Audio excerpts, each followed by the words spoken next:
Olá, turma! Hoje, na nossa aula de arte, nós iremos trabalhar modernismo brasileiro. Prestem atenção, porque essa é apenas a primeira parte sobre este tema. Muitos artistas brasileiros costumavam estudar na Europa e traziam para o nosso país o que lá aprendiam. Porém, como as viagens eram feitas de navio e demorava muito, gente, para chegar ao Brasil, havia um grande distanciamento das ideias entre os dois continentes. Durante a Primeira Guerra Mundial, que foi de 1914 a 1917, muitos estrangeiros, incluindo artistas, vieram para o Brasil para fugir dos horrores da guerra. E com isso, muitas cidades, como São Paulo, começaram a crescer e mudar depressa. Essas mudanças contribuíram para que os artistas brasileiros, em contato com a modernidade europeia, passassem a ver a arte de maneira diferente. Por quê? Porque a arte antigamente brasileira era muito tradicional. Ou seja, os brasileiros eles não estavam preparados para o novo, para a forma de arte que na Europa já era uma coisa que já vinha acontecendo há décadas, que era uma arte moderna, era uma mistura de cubismo, um pouco de abstracionismo, um pouco de surrealismo, era uma mistura no geral, formando chamado expressionismo e modernismo. A arte brasileira, ela teve seu grande acontecimento em um movimento que ficou conhecido como Semana da Arte Moderna de 1922, que nós iremos ver com mais clareza na segunda parte desse vídeo. Por enquanto, eu irei trabalhar com vocês três grandes artistas do modernismo brasileiro. O primeiro artista vai ser Lazar Segal. Lazar Segal foi conhecido como um dos primeiros artistas que encaminhou para a modernidade no Brasil. Por quê? O movimento artístico, ele teve seu grande momento na Semana de Arte Moderna. Claro, porém, em 1913, o artista lituano Lazar Segal visitou o Brasil e expôs em São Paulo e em Campinas suas obras, que já apresentavam pinceladas mais soltas e desenhos mais livres. Essa maneira de expressar emoções era muito diferente, gente, da academia de arte praticada aqui no Brasil. Por quê? Observem esse retrato chamado Retrato de Margarete. É uma obra de Lazar Segal. Não esqueça, o nome desta obra é Retrato de Margarete. Observe que as pinceladas elas são mais soltas, são figuras disformes. Ou seja, gente, são figuras que elas não têm um formato específico. Lembra? Uma mulher, sabe-se que é a forma de uma mulher, mas elas não têm contornos perfeitos, elas não têm linhas específicas e detalhadas. Por quê? Isso se chamava modernismo. Hoje nós temos muitas obras modernistas em várias partes do mundo que fazem muito sucesso. Mas antes do modernismo aparecer, as coisas deveriam ser verossemelhantes. Ou seja, se uma pessoa gostava de pintar uma mulher, a mulher deveria aparecer no retrato idêntico como era pessoalmente. Por exemplo, vamos imaginar o retrato de Mona Lisa, a pintura de Mona Lisa.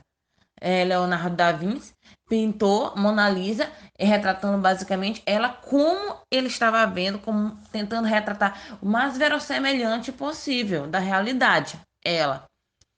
Então, a modernidade ela veio para trazer uma forma diferente de ver a arte.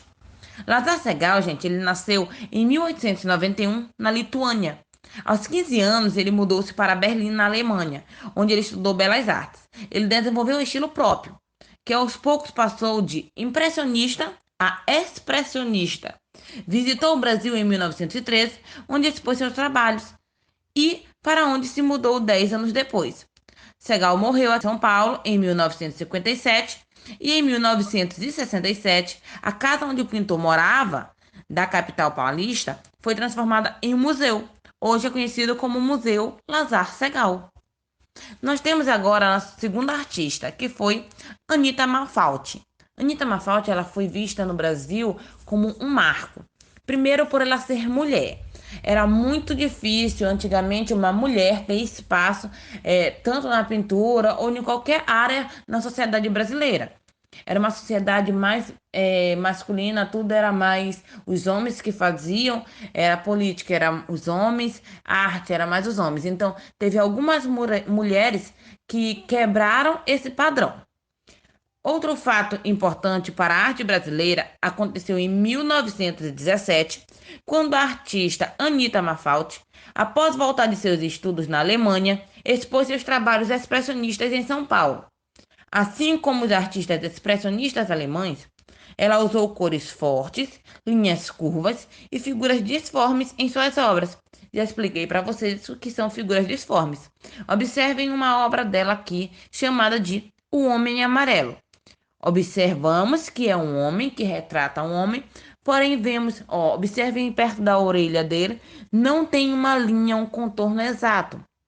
São figuras disformes, porém são linhas bem fortes e cores bem fortes. Gente, eu tenho uma curiosidade sobre a Anita Malfatti, tá? Anita Malfatti, ela nasceu, gente, com atrofia na mão direita. Então ela tinha um talento notável para pintura, pois ao pintar ela só podia utilizar a mão esquerda. Aos 22 anos, ela foi para o curso de arte em Berlim, na Alemanha, onde conheceu pinturas expressionistas e começou a gostar daquele estilo. Em 1917, fez uma exposição em São Paulo, que ficou conhecida como o marco inicial do movimento modernista. Anita morreu em São Paulo em 1964.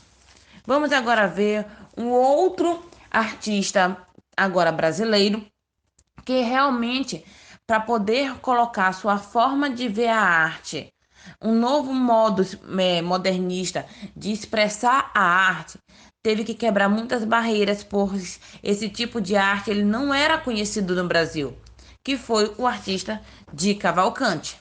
Por isso que nós temos aqui o título Di Cavalcanti, uma ideia torna-se realidade.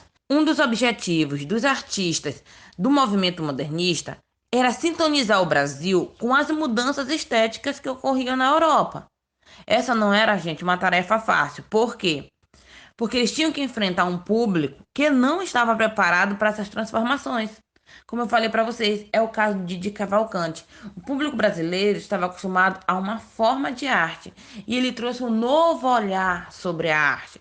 Então, ele foi muito criticado e teve que enfrentar várias barreiras para que a sua arte fosse aceita.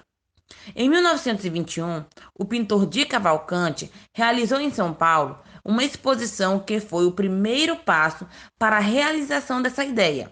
Foi o que precedeu o grande evento dos modernistas, a Semana da Arte Moderna de 1922. Gente, Di Cavalcanti é o nome artístico dele, tá? O nome real verdadeiro dele é Emiliano Augusto Cavalcanti de Albuquerque Melo. Ele nasceu em 1897 no Rio de Janeiro e trabalhou em muitos jornais e revistas da época como ilustrador e caricaturista. Fez várias viagens para a Europa e é um dos grandes representantes do modernismo brasileiro. Além de participar com 12 quadros na exposição da Semana de Arte Moderna de 1922, foi o criador do catálogo e do cartaz do evento. Di Cavalcanti morreu no Rio de Janeiro em 1976. Pois bem, Di Cavalcanti, ele gostava de fazer caricaturas dos seus amigos. Uma observação: a caricatura, ela é um desenho que destaca os traços mais marcantes das pessoas. Ela está associada ao humor ou à crítica política. Observe nessa obra de arte de Di Cavalcanti. Nós temos aqui a caricatura de Mário de Andrade, onde ele destacou um traço de Mário de Andrade. As caricaturas vocês podem ver, ou as pessoas têm uma cabeça muito grande, ou elas têm os dentes muito grandes, ou o nariz muito grande. Sempre vai destacar um traço da pessoa que está sendo virando a caricatura. Ok, turma? Espero que vocês tenham gostado da aula. Nos encontramos na próxima aula. Façam as atividades. Tchau, tchau.